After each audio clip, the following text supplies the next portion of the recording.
ఏకీభవించుదాం. దయగలిగిన తండ్రి నాయన పరిశుద్ధుడా, మీ కొందనాలు తండ్రి. ఈ సమయము మీది నాయన, బిడ్డల మీ వారు తండ్రి. వాక్యము ద్వారా మీరే మాట్లాడాలని యేసుక్రీస్తు వారి పేరట అడుగుచున్నాము తండ్రి.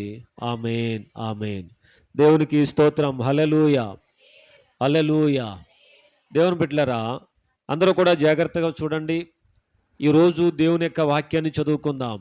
కీర్తన గ్రంథం 20వ అధ్యాయము 8 వచనాన్ని చదువుకుందామండి. కీర్తన గ్రంథము 20 అధ్యాయము 8 వచనాన్ని చదువుకుందాం. నాతో పాటు ప్రతి ఒక్కరూ కూడా ముందుకు సాగుదాం. దేవుని బిడ్డలారా, వారు కృంగి నేల మీద పడి ఉన్నారు, మనము లేచి చక్కగా నిలుచుచున్నాము. దేవునికి స్తోత్రం. హల్లెలూయా. దేవుని బిడ్డలారా, చూడండి, ఈ వచనాన్ని మనము జాగ్రత్తగా చూచినట్లయితే, వారు కృంగి నేల మీద పడిపోయారట, మనము లేచి చక్కగా నిలుచున్నామట. మరి చూడండి, ఇక్కడ రెండు రకాలైన ఇక్కడ ప్రజలు మనకి కనబడుతున్నారు. ఈ వచనములో 2 రకాలైనటువంటి వ్యక్తులు కనబడుతున్నారండి. మొదట ఎవరంటే, వారు కృంగి నేల మీద పడిపోయారు. ఎవరటండి? వారు కృంగి నేల మీద పడిపోయారు. ఎవరు అని మనము జాగ్రత్తగా చూస్తే, దేవునిని ఎరగనవారండి. ఎవరు అని చూస్తే, ప్రభు శక్తిని మరి తెలుసుకోలేనివారు. అంటే దేవుని యొక్క మహిమను వారు పొందలేనివారు. వారట నేల మీద పడిపోతారటండి. అంటే సమస్యలు వచ్చినా, ఇబ్బందులు వచ్చినా, కన్నీరు వచ్చినా, సమస్యలు కలుగుతూ ఉన్నా వారట ఏమవుతారండి? పడిపోతారటండి. నేల మీద పడిపోతారట. అంటే ఇంకా వారికి ఏ ఆధారము ఉండదటండి. వారికి ఎటువంటి నిరీక్షణ కూడా ఉండదట. అందుకే భక్తుడు ఈ మాట అన్నాడు, వారు కృంగి నేల మీద పడిపోయారు. అంటే దేవునిని ఎరగని వారు, దేవుని యొక్క శక్తిని తెలియని వారు, ఇంకా ఆయన మార్గములోనికి రానివారండి. ఆయన కొరకు జీవించలేనివారు, ఆయన కొరకు బ్రతకాలి అనేటటువంటి తపన లేనివారట. వారి జీవితాలు ఎలా ఉంటాయి అంటే, వారి యొక్క జీవన యాత్ర ఎలా ఉంటుందంటే, వారు కష్టానికి నష్టానికి వారు ఏమవుతారటండి? పడిపోతారటండి. దుఃఖం వచ్చినా, లేకపోతే బాధ వచ్చినా, లేకపోతే కన్నీరు వచ్చినా. అందుకే ఏముందంటే 34వ కీర్తన 21లో ఒక మాట ఉంటుందండి. 34:21 వచనంలో చక్కని మాట ఉంటుంది. దేవుని బిడ్డలారా, చెడుతనము భక్తిహీనులను సంహరించును. చూడండి, 34:21 వచనం. చెడుతనమాట భక్తిహీనులను సంహారము చేస్తుందట. అంటే ఆ చెడుతనము వారు ఏమవుతుందండి? పడిపోయేలాగా చేస్తుందటండి. ఆ చెడుతనము వారు ఎదగలేకుండా చేస్తుందట. చూడండి, మనం ఒకసారి జ్ఞాపకం చేసుకున్నాం. ఒక వ్యక్తి ఈ విత్తనాలు తీసుకుని వెళ్తున్నప్పుడు అంట, కొన్ని విత్తనాలు ఎక్కడ పడ్డాయండి? రాతి నేల మీద. అయితే కొన్ని ముండ్ల తుప్పల్లో పడ్డాయట. ఈ చెట్టు ఇది ఎదుగుతుంది, కానీ ఆ ముండ్ల కంపలు ఏం చేస్తున్నాయి? ఆ చెట్టును మరి ఎదగనివ్వకుండా అనగ దొరుకుతూ ఉందట. కనుక దేవుని బిడ్డలారా, ఈరోజు మనిషి చేసిన చెడుతనం అంట వారిని ఏం చేస్తుందండి? సంహారము చేస్తుందంట. చెడుతనము సంహరిస్తుందట. అందుకే చూడండి, కీర్తన గ్రంథము 1వ అధ్యాయము 4వ వచనంలో ఒక మాట ఉంటుంది. మరి దుష్టుడు మరి గాలికి చెదరగొట్టు పొట్టు వలె వండును. ఎవరటండి? దుష్టుడు అంటే భక్తిహీనులు, దుష్టత్వంతో జీవించేవారు, దుష్టమైన మార్గాల్లో బ్రతికేవారంట. గాలికి చెదరగొట్టే పొట్టు వలె ఉంటారట. చూడండి, గాలి వస్తున్నప్పుడట పొట్టు అలాగే ఎగిరిపోతూ ఉంటుందట. అలాగే ఈరోజు ఇంకా ఎవరైతే ప్రభువుని నమ్మలేదో, ఎవరైతే ఇంకా యేసు ప్రభుని నిజమైన రక్షకునిగా తెలుసుకోలేదో, వారట గాలికి చెదరిపోయే పొట్టట.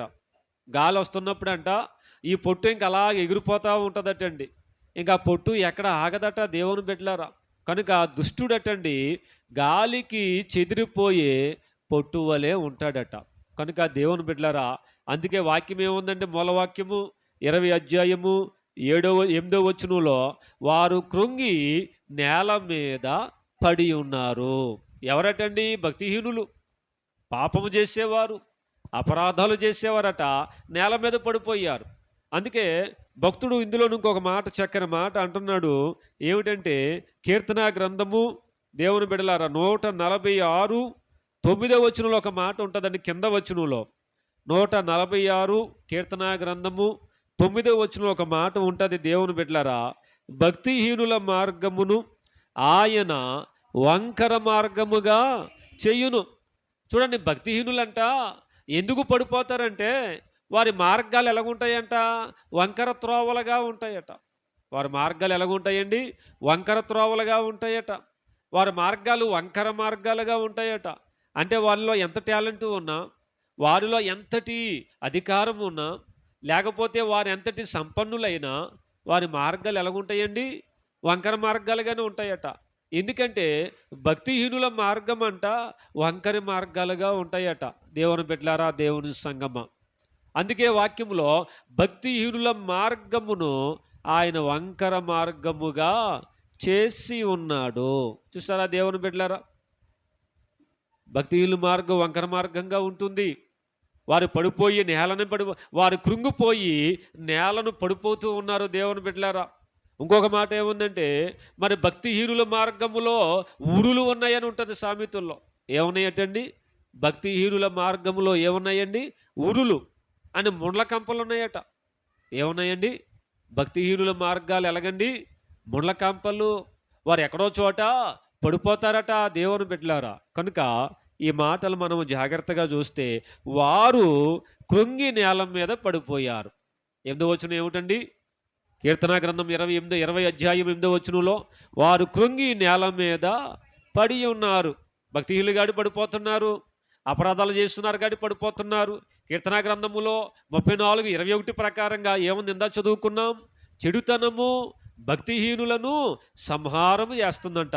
అంటే వారు చేసిన చెడుతనమే ఈ భక్తి లేని వారిని ఏం చేస్తుందండి? సంహారము చేస్తుందట. కనుక తర్వాత చూడండి ఏముందండి? వారు కృంగి నేల మీద పడి ఉన్నారు, మనము లేచి చక్కగా నిలుచున్నాము. హల్లెలూయా. మనము లేచి ఎలాగున్నామండి? ఎవరండి మనము అంటే? దేవుని నమ్మిన వారు. హల్లెలూయా. మనము లేచి చక్కగా నిలుచున్నామంట. ఎందుకంటే ఎలా నిలవబడ్డాము అంటే, ఎలాగ నువ్వు నిలబడ్డావు అంటే, ఇందాక చెప్పినట్లుగా మనము దేవుని నమ్ముకున్నాం కనుక. హల్లెలూయా. మనము దేవుని, అందుకే కీర్తన ఇర్మియా గ్రంథము 17వ అధ్యాయము 8వ వచనములో మనం ఎందుకు చక్కగా నిలబడ్డాము అంటే, నిలబడ్డామంటే దేవుని బిడ్డలారా, కష్టానికి, సమస్యలకి, అప్పులకి, ఇబ్బందులకి మనం నిలబడ్డాము అంటే, రోగాలకి, బాధలకి నిలబడ్డాము అంటే దానికి కారణం ఎవరండి? దేవాది దేవుడు. హల్లెలూయా. ఈరోజు ప్రభుని నమ్మని వాడు పడిపోతాడు. సమస్య వస్తే, సమస్య వచ్చిందా పడిపోతాడండి. ప్రభువుని నమ్మని వాడు, నమ్మిన వాడట దేవుణ్ణి ఆధారం చేసుకుంటాడట. హల్లెలూయా. అందుకే చూడండి దేవుని బిడ్డలారా, ఇర్మియా గ్రంథము 17:7 వచనంలో యెహోవాను నమ్ముకొనువాడు ధన్యుడు, యెహోవా వానికి ఆశ్రయముగా ఉండును. హల్లెలూయా. ఎలాగా నిలబడ్డాడు? ఎలాగ పడిపోలేదంటే అతడు యెహోవాను నమ్ముకొని ఉన్నాడు గనుక. హల్లెలూయా. అందుకే వాక్యములో యెహోవాను నమ్ముకొనువాడు ధన్యుడు. ఎవరటండి? యెహోవాను నమ్ముకున్నవాడే ధన్యుడట. ఇంకా మరి ఎవరిను నమ్ముకున్నవాడు కాదండి, లేకపోతే ఎవరి మీదో భారం పెట్టినవాడు కాదండి. వాక్యములో యెహోవాను నమ్ముకొనువాడు ధన్యుడు, యెహోవా వానికి ఆశ్రయముగా ఉండును. హల్లెలూయా. దేవుడానికి ఎలాగుంటాడండి? ఒక ఆశ్రయముగా ఉంటాడు. దేవుని బిడ్డ నమ్ముకున్న వాడికే దేవుడు ఆశ్రయంగా ఉంటాడు. నమ్ముకున్న వారికే దేవుడు ఒక ఆదరణగా ఉంటాడు. హల్లెలూయా. అందుకే చూడండి ఇక్కడ కీర్తన 125:1 వచనంలో చక్కని మాట ఉందండి. కీర్తనా గ్రంథము 125:1 వచనంలో యెహోవా యందు నమ్మికయుంచువారు కదలక నిత్యము నిలుచు సియోను కొండవలె ఉందురు. హల్లెలూయా. చూసారా, ఒకటి నమ్మినవాడట ధన్యుడట, దేవుడు వానికి ఆశ్రయంగా ఉంటాడట. తర్వాత దేవుని యందు నమ్మకం ఉంచువారట ఒక సియోను కొండవలే ఉంటారట. హల్లెలూయా! కొండవలే ఉంటారట. నువ్వు దేవుడిని నమ్ముతున్నావా అంటే ఒక విధంగా నీ జీవితం ఎలా ఉంటుందంటే నువ్వు ఒక కొండవలే ఉన్నట్టు. హల్లెలూయా! ఎప్పుడైనా కొండను చూడండి. కొండ వర్షం వచ్చినా, తుఫాను వచ్చినా, అలజడి వచ్చినా కొండ భయపడద్దండి. కొండ అలాగే ఉండిపోద్ది. హల్లెలూయా! వర్షం వచ్చినా, చీకటి వచ్చినా, చలి వచ్చినా, ఎండ వచ్చినా కొండ అటండి అలాగే ఉంటుంది అక్కడ. కొండ ఇంక అలా ఉంటుంది బండలాగా. ఇక దానికి ఏ చీకు చింత ఉండదు. అలాగా దేవుని యందు నమ్మకం ఉంచిన వారిని అంట దేవుడు సియోను కొండవలే చేస్తారట. హల్లెలూయా! అంటే దేవుని యందు నమ్మకం ఉంచిన వాడు అప్పుకి భయపడ్డు, రోగానికి భయపడరు, నష్టానికి భయపడరు, ఒంటరితనానికి భయపడరు, బిడ్డల కోసం భయపడరు, లేకపోతే నాకు సమస్యలు ఏమైనా వస్తాయేమో అని సమస్యలకి కూడా దేనికి కూడా భయపడరు. హల్లెలూయా! అంటే వారు ఒక విధంగా ఎలాగుంటారండి? ఒక కొండవలే ఉంటారు. ఎలాగుంటారండి వారు? కొండవలే. కనుక దేవుని బిడ్డలారా, దేవుని సంగమా, ఈరోజు ప్రభువును నమ్ముతున్న నిన్ను దేవుడు ఒక పెద్ద కొండవలే చేయబోతున్నాడు. హల్లెలూయా! కొంతమంది అంటారు, పాస్టర్ గారు నా గుండె కొంచెం బలహీనంగా ఉంటుందండి, ఏదైనా వార్త కానీ వింటే కంగారుగా ఉంటుందండి, ఏదైనా వార్త ఉంటే భయపడతామనండి. కానీ దేవుని బిడ్డలారా, అందుకే వాక్యంలో ఒక మాట ఉంది, వాడు దుర్వార్తకు జడియడు. హల్లెలూయా! ఎవరైనా నీతిమంతుడు? వాక్యములో ఉందండి, వాడు దుర్వార్తకు చెడ్డవార్తకు జడియడట. దేవుని యందు నమ్మకం ఉంచువాడు, దేవుని యందు నమ్మకం ఉంచువాడట ఏ దుర్వార్తకు జడియడటండి. హల్లెలూయా! హల్లెలూయా! కనుక దేవుని బిడ్డలారా, దేవుని యందు నమ్మకం ఉంచుదాం. ఇంకా దేవుని బిడ్డలారా, దేవుని యందు నమ్మకం ఉంచిన వాడు ఎలా ఉంటాడో తెలుసా? దేవుని బిడ్డలారా, 17వ అధ్యాయం ఇర్మీయా గ్రంథము 8వ వచనం, 17, 8వ వచనములో వాడు జలముల యొద్ద నాటబడిన చెట్టు వలె ఉందురు. హల్లెలూయా! ఎవరండి? దేవుని యందు నమ్మకం ఉంచిన వారట జలముల యొద్ద, చూడండి, నీటి పక్కన నాటబడిన చెట్టు ఎలాగ ఉంటుందండి? చక్కగా ఉంటుంది, పచ్చగా. ఆ చెట్టుకి ఇంకా ఏ లోటు ఉండదు. ఆ చెట్టుకి ఇంకా అన్నీ వస్తూనే ఉంటాయి. ఎక్కడో నీటికి చివర ఉంటాయి. ఎలాగుంటుందండి ఆ చెట్టు? ఎండిపోతుంది. అలాగే ఇక్కడ భక్తుడు ఏమన్నాడంటే దేవుని యందు నమ్మకం ఉంచిన వాడట జలముల యొద్ద నాటబడిన చెట్టు వలె ఉంటాడు. హల్లెలూయా! జలాలు అంటే ఏంటంటే నీరు, జలాలు. దాని పక్కనే చెట్టు ఉందనుకో, ఆ చెట్టు ఆ వేరును లాక్కుంటే, వేర్లు ఆ నీటిని లాక్కొని అవి చక్కగా ఉంటాయి.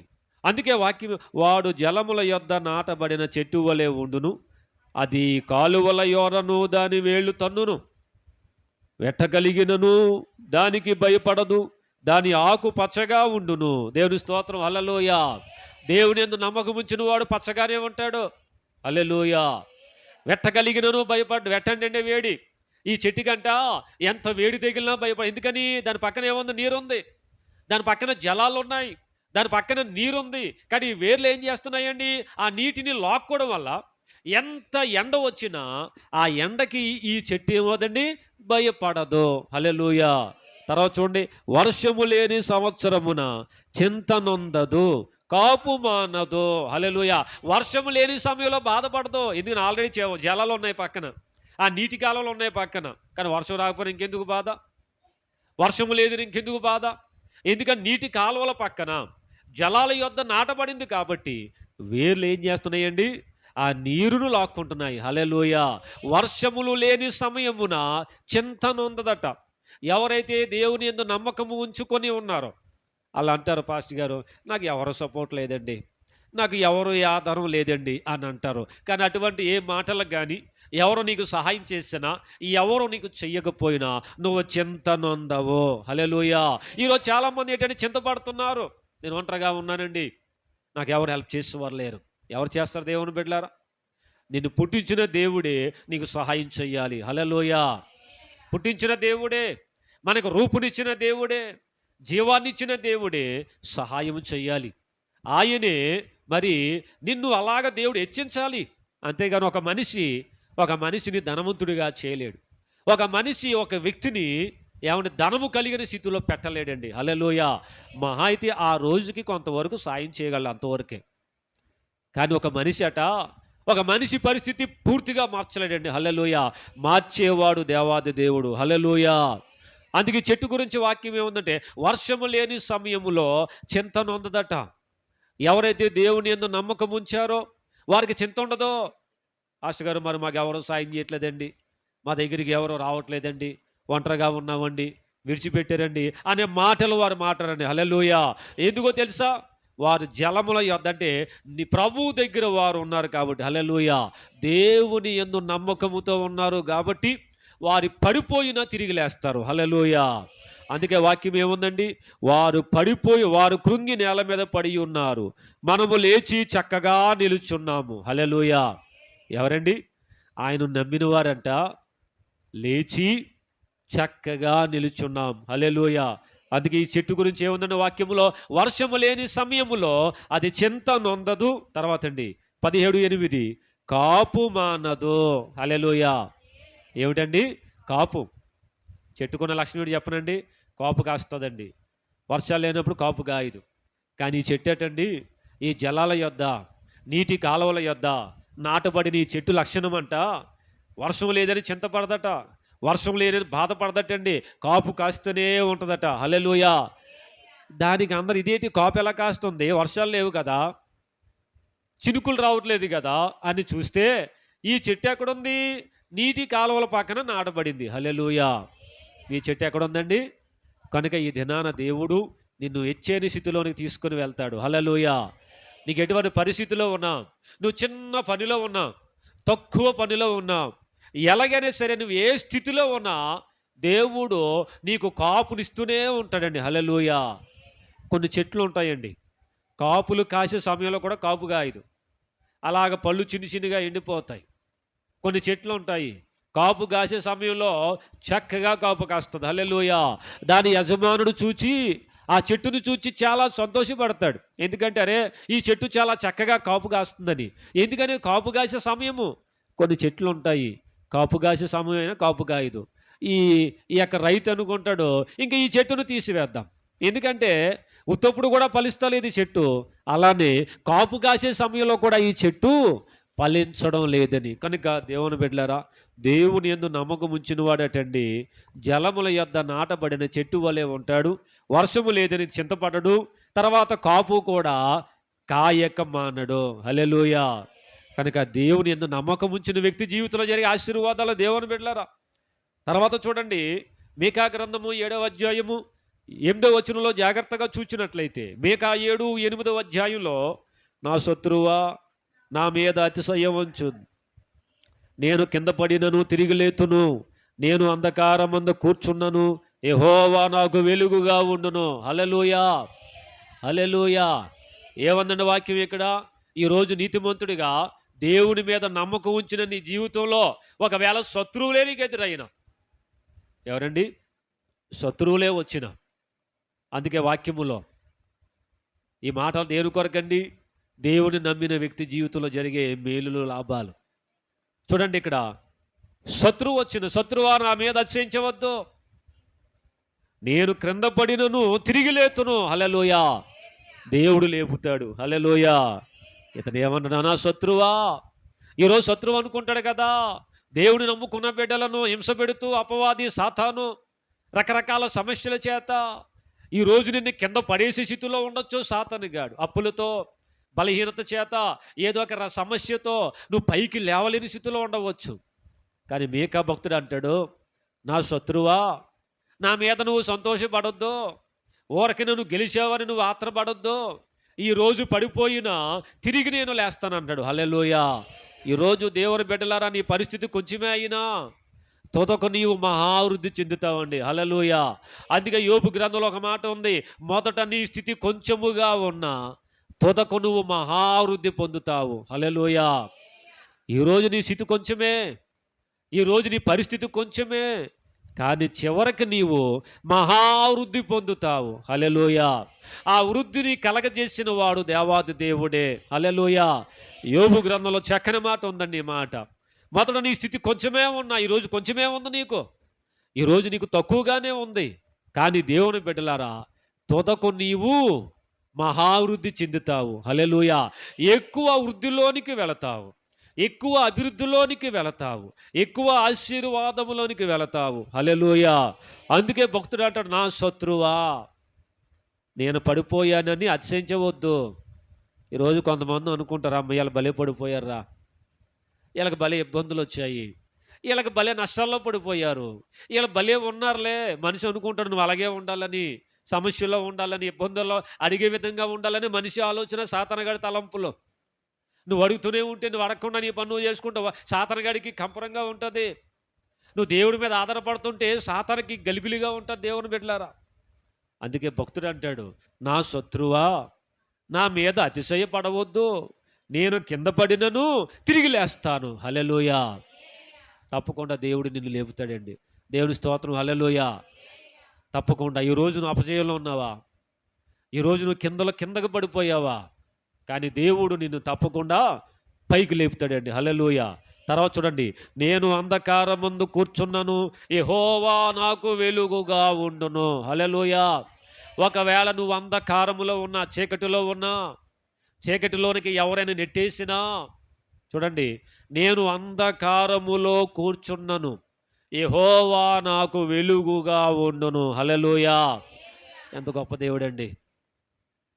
నువ్వు చీకటిలో ఉన్నా, చీకటిలోకి ఎవరైనా నెట్టివేసినా, నీ జీవితమే చీకటి అయిపోయినా, వెలుగే నీకు లేకపోయినా, వెలుగే నీకు దూరం అయిపోయినా, వెలుగు నీకు దూరంగా కనిపిస్తూ ఉన్నా, మరి ఇక్కడ వాక్యం ఉంది, అంధకారములో ఉన్నను, యెహోవా నాకు వెలుగుగా ఉండును. హల్లెలూయా. ఎందుకు చెప్పనండి, ఆయన లోకానికి వెలుగండి. హల్లెలూయా. యోహాను సువార్తలో ఏమందండి, లోకానికి ఆయన వెలుగట. ఆయన ఎవరండి లోకానికి? నమ్ముకున్న వారికి వెలిగేస్తాడు, చీకటి ఇవ్వడు. నమ్ముకున్న వారికి ఆయన వెలిగే ఇస్తాడు. ఆయన వెలుగునిస్తాడు దేవుని బిడ్డలారా నమ్ముకున్న వారికి. ఆ వెలుగును వెలిగించబడతావు దేవుని బిడ్డలారా. దేవుని స్తోత్రం. హల్లెలూయా. హల్లెలూయా. కనుక వెలిగించబడతావు, దేవుడు వెలిగిస్తాడు. కనుక చివరిగా చూస్తే దేవుని బిడ్డలారా, ఈ వచనాల్లో మరి జాగ్రత్తగా చూస్తే ఇక్కడ న్యాయాధిపతులు 5వ అధ్యాయము 33వ వచనం, 31వ వచనం. న్యాయాధిపతులు 5వ అధ్యాయము 31వ వచనంలో, యెహోవా నీ శత్రువులందరూ అలాగునే నశించెదరు. ఎలాగటండి? శత్రువులందరూ అలాగునే నశించెదరు. ఈరోజు నీకు శత్రువు ఏమైతే ఉందో, దేవునిని నమ్ముకున్నావు కనుక ఆ శత్రువు అందరూ కూడా ఏమైతే నీ మీద అధికారం చేస్తుందో, ఏదైతే నీకు శత్రువు అయిపోయిందో, కొంతమంది శత్రువులు ఎవరైనా అప్పులు శత్రువులు అయిపోతున్నారు, బిడ్డలు శత్రువులు అయిపోతున్నారు, కుటుంబీకులు శత్రువులు అయిపోతున్నారు, సమస్యలు శత్రువులు అయిపోతున్నారు. ఎక్కడికి వెళ్ళినా శత్రుత్వం, ఎక్కడికి వెళ్ళినా శత్రుత్వం. ఏమన్నా ఒక ఆయన అన్నాడు, పాస్టర్ గారు, నాకు ఎక్కడికి వెళ్ళినా శత్రువులేనండి, నాకు ఎక్కడికి వెళ్ళినా శత్రుత్వం ఎక్కువైపోతుందండి. ఎక్కడికి వెళ్ళినా ఎవరితో మాట్లాడినా, ఎంత చక్కగా మాట్లాడినా నాకు శత్రువులు అయిపోతున్నారండి. అందుకే భక్తుడు అంటాడు, న్యాయాధిపతులు 5వ అధ్యాయం 31వ వచనంలో, నీ శత్రువులను అలాగునే నశించెదరు. హల్లెలూయా. ఈరోజు శత్రువులు ఉన్నారని నువ్వు బాధపడుతున్నావా? దేవుడు నశింపజేస్తాడట. హల్లెలూయా. శత్రువును దేవుడు ఏం చేస్తాడు? నశింపజేస్తాడు. కనుక దేవుని మీద దిగులు పడొద్దు. ఈరోజు శత్రువు అనుకుంటుంది నీ మీద రంకెలు వేయొచ్చు, కానీ దేవుడట ఆ శత్రువును నాశనమే చేస్తాడు. హల్లెలూయా. తర్వాత చూడండి, ఆయనను ప్రేమించువారు బలముతో ఉదయించు నీతి సూర్యుని వలె ఉందరు. హల్లెలూయా. దేవుణ్ణి ప్రేమించిన నీ జీవితంలో నీకు దేవుడు నీతి సూర్యునిగా పెడుతున్నాడు. హల్లెలూయా. ఆయన ప్రేమించు దేవుని బిడ్డలారా. ఆయనను ప్రేమించువారు బలముతో ఉదయించు నీతి సూర్యుని వలె ఉంటారు. దేవునికి స్తోత్రం. హల్లెలూయా. కనుక దేవుని బిడ్డలారా, మరి అందుకే వాక్యములు ఏముంది? 20వ అధ్యాయం 8వ వచనంలో, వారు కృంగి నేల మీద పడిపోయారు, మనము లేచి చక్కగా. ఇక్కడ 2 రకాల మనుషులు కనుక, ఒకరు దేవుడు నమ్మిన వారు, ఇంకొకరు నమ్మని వారు. నమ్మని వారు కృంగి పడిపోయారట, నమ్మిన వారు పడిపోయినా చక్కగా లేచి నిలబడ్డారట. హల్లెలూయా. మరి నువ్వు నమ్మిన వారు గుంపులో ఉన్నావా? నమ్మలేని వారి గుంపులో ఉన్నావా? నమ్మలేని వాడు పడిపోతే లేవలేడు. నమ్మిన వాడిని దేవుడు నీతిమంతుడిగా చేస్తాడు. నమ్మిన వానికి దేవుడు ఆశ్రయంగా ఉంటాడు. నమ్మిన వానికి దేవుడు ఒక నిత్యము నిలిచే కొండవలే ఉంటాడు. హల్లెలూయా. కనుక దేవుని బిడ్డలారా, మరి నమ్మిన వారి గుంపులో ఉన్నావా? నమ్మని వారి గుంపులో ఉన్నావా? ఒక్కసారి మనకు మనం ఆలోచన చేసుకోవాలి. ఆలోచన చేసుకుందాం. దేవాది దేవునికి ప్రార్థన చేద్దాం. అందరూ యొక్క రాత్రికాల సమయంలో కళ్ళు మూసుకొని ప్రభుని ప్రార్థన చేద్దాం. అందరూ కూడా నాతో పాటు ప్రార్థనలో ఏకీభవించుదాం. స్తోత్రాలు స్తోత్రాలు స్తోత్రాలు నాయన. ప్రార్థన చేద్దాం దేవుని బిడ్డలారా. ఈ యొక్క సమయంలో. అవునయ్యా తండ్రి, మిమ్మల్ని నమ్మితే ఎటువంటి కార్యాలు జరుగుతున్నాయో అయ్యా తండ్రి లేఖనాల ద్వారా ప్రభువా మీరు మాకు తెలియచేస్తున్నందుకు వందనాలయ్యా. నమ్మిన వాని జీవితము నిత్యము నిలిచే సియోను కొండవలే, యెహోవా యందు నమ్మకం ఉంచువాడు సురక్షితముగా ఉండును అనేక లేఖనాలు తెలియపరచినందుకు వందనాలు అయ్యా. మీకు వందనాలని ప్రార్థన చేద్దాం దేవుని బిడ్డలారా. ఈ సమయంలో నీకున్న సమస్యను బట్టి, నీకున్న ఇబ్బందిని బట్టి దేవాది దేవునికి వేడుకుందాం, దేవాది దేవునికి ప్రార్థన చేద్దాం, దేవాది దేవునికి మొరపెడదాం. తప్పక దేవుడు సహాయం చేస్తాడు, తప్పక దేవుడు మేలు చేస్తాడు. తండ్రి నాయన మహోన్నతుడా మీ కొందనాలు తెలియజేస్తున్నాను ప్రభువా. ఈ సమయంలోనైనా ఎత్తబడిన వాక్యాన్ని ప్రభువా ప్రతి ఒక్కరి ఉదయాల్లో ఫలింపచేయండి. మా ప్రభుడవు నీవే నాయనా, రక్షకుడవు నీవే నాయనా. అయ్యా తండ్రి జీవాధిపతివి నీవే నాయనా. వాక్యమైనటువంటి ప్రతి బిడ్డను కూడా నాయన దీవించండి ప్రభువా, ఆశీర్వాదము దయచేయండి. దీవించండి ప్రభువా, ఆశీర్వాదము దయచేయండి. మీ కృపలో ప్రతి అవసరాన్ని తీర్చమని యేసు నామములో అడుగుచున్నాము తండ్రి. ఆమేన్, ఆమేన్.